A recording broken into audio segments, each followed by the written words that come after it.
Good evening. Tonight we're going to start in our Unit 4, Lesson 13. Compare fractions by using the benchmarks 0, a half, and 1. I know. I am always talking about food when I'm talking about fractions. But here's my favorite, mozzarella sticks. And I'd like to compare them by saying how much one has eaten, preferably by me. But if we look at these two mozzarella sticks and we want to use and compare them, right now there are two wholes. So let's say if I ate a half would look like this. And we can compare it. That is the same amount, a half. But what happens if I say I ate 2/4 of it? Over here I ate a half, and then over here I ate 2/4 of this mozzarella stick. I would be saying the same thing. It's a half.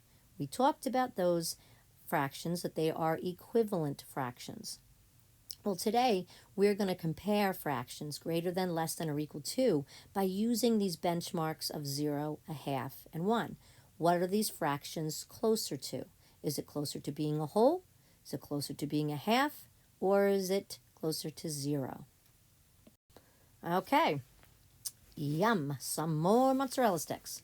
All right, so let's say we have eaten a half of this one and 3/4 of this one. By using this mozzarella stick, we can actually show and demonstrate how much we have eaten. And if we show how a half, we're going to cut this one in half. So that's how much, this piece right here is how much I ate, and this is how much is left. But let's say I ate 3/4 of it. 3/4 is 1/4 being away from a whole. So if I said I ate 3/4 of the mozzarella stick, I almost ate the whole thing, but there's a little piece left. So if let's say I cut this up into fourths, okay, not the best, but if I cut this up into fourths, this means that I have eaten, that I have left this piece right here. This is the piece that I have left, and I have eaten all of this. So you can compare who is greater. 3/4 is definitely greater than 1/2 because it's closer to being a whole. I have almost eaten an entire mozzarella stick compared to what I did on the other one, which was a half.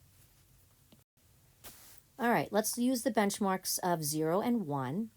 And where would 1/4 be closer to? So let's just break this up. 1, 2, 3, because that 1 is 4/4. So this is going to be 4/4 here. Where would 1/4 be? 1/4 would be here. So it's more closer to being a 0 than a 1. Well, what about 5/6? Is that closer to being at a 0, or is it closer to being at a whole? Well, let's cut it up into 6. 1, 2, 3, 4, 5, and this would be represent 6/6. 5/6 would be here. So 5/6 is closer to being a whole than it is as a 0, because right here you are 1/6 away from being a whole. So therefore, we can compare 1/4 and 5/6 to each other by creating those number lines. And knowing those benchmarks, is 1/4 closest to being a 0, or is it closer to being a whole? 5/6 closer to being at a 0, or is it closer to being at a whole? Well, as we just demonstrated, 1/4 is closer to a 0, and 5/6 is closer to being a whole. So 5/6 is definitely greater than 1/4. Okay, the next one is 1/3 greater than, less than, or equal to 1/4. Now I'm going to use number lines to compare them to. The first one is set up as a third, and I'm going to show you right here. This is 1/3. Now, where is 1/4? 1/4 is here. So which one is bigger? The 1/3. So 1/3 is greater than 1/4. Okay, is 9/10 greater than, less than, or equal to 5/6? By looking at this can be tricky, because each of them is closer to a whole. 9/10 just needs one more 1/10 to get a whole. 5/6 just needs one more 1/6 to get to a whole. So that's where we can run into some problems by using those benchmarks. And that's why sometimes the number lines help us to compare it. So the first one is broken up into 9/10. So let's put 9/10 here. 5/6 is right about here. They're very close. But which one is the largest? Well, the greatest would be 9/10. That one is much more closer to getting to a whole than 5/6 is. Just by looking at this area of movement here, definitely 1 more tenth is definitely going to be closer to the 1 than the 5/6 is. All right, now I'm going to throw in another benchmark, which is the half. And by using the 0 and the half and the 1, we can kind of calculate who is greater than, less than, or even equal to. So if we look at 6/10, we're 4/10 away from being a whole. And in 2/6, we are let's see. Yep, we are about 4/6 away also. So there we can't really help us either because they're both that 4 away. So let's just help us use this guide of these benchmarks to help us. So let's look at 6/10. 6/10 has the less fraction that's below that would be 5/10. And what do we know about 5/10? That 5/10 is equivalent to a half. So if 5/10 was here, where would 6/10 be? 6/10 would be about there.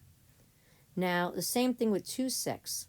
2/6 is equivalent to, well, excuse me, it's not equivalent, but one higher would be 3/6. What do we know about 3/6? Well, it's also equivalent to a half. So 3/6 would be here, and where would the 2/6 go? That would go below it. There would 2/6 be.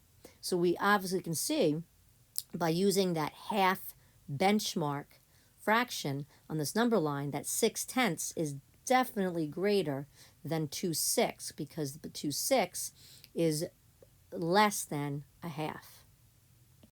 All right, 2/3 is greater than, less than, or equal to 2/5.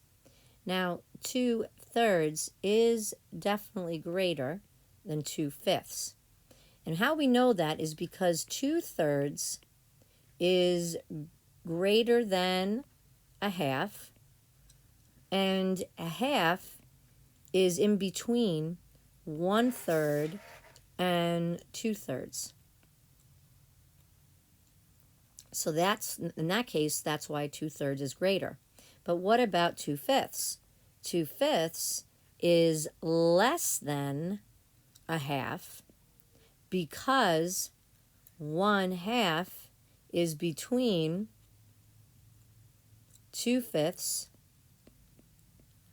and 3/5. So that makes it less. So 2/3 is greater than 2/5. Not paying attention? When you get caught not paying attention and the teacher gives you that look. Try to pay attention to the next two problems. Greater than, less than, or equal to. 2/10 is greater than, less than, or equal to a half. Greater than, less than, or equal to. 2/4 is greater than, less than, or equal to 1/3. I got you. We'll practice this more tomorrow. Have a wonderful night.